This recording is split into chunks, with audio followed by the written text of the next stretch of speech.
नमस्कार मंडळी, तर स्वागत आहे तुमचं नवीन एका व्हिडिओमध्ये। तर उद्याच नवरात्र आहे। नवरात्रीच्या 9 दिवसाच्या 9 वेगवेगळ्या कलरच्या साड्या आपण घालत असतो। प्रत्येक दिवशी वेगवेगळा कलर असतो। आता तो कोणता कलर आहे, कोणत्या दिवशी, ते तुम्हाला तारखेप्रमाणे आणि कोणत्या प्रकारची साडी तुम्ही घालू शकता हे तुम्हाला मी आजच्या व्हिडिओमध्ये सांगणार आहे। त्यामुळे व्हिडिओ हा शेवटपर्यंत पहा आणि आवडला तर एक लाईक नक्की करा, चॅनलला सबस्क्राइब करा।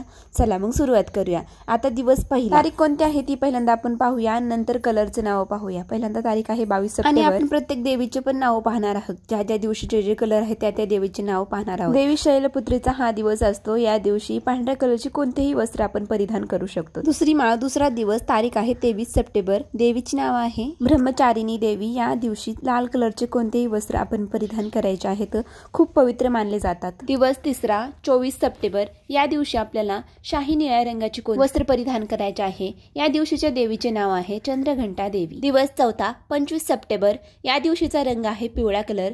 या दिवशीच्या देवीचे नाव आहे कृष्मांडा देवी। दिवस पाचवा 26 सप्टेंबर।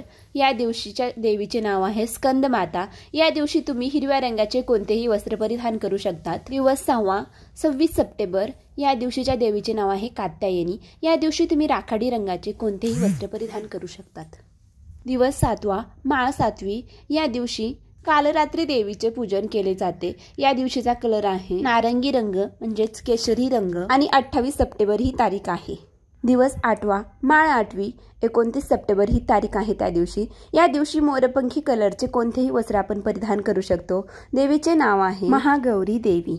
शेवटची माळ, शेवटचा दिवस 30 सप्टेंबर 9वा दिवस। या दिवशीच्या देवीचे नाव आहे सिद्धिदात्री। या दिवशीचा रंग आहे पिंक कलर म्हणजे आपल्या सगळ्यांचा आवडता गुलाबी रंग।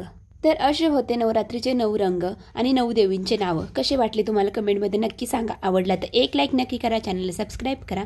चला मग भेटू उद्याच्या व्हिडिओमध्ये, तोपर्यंत बाय बाय।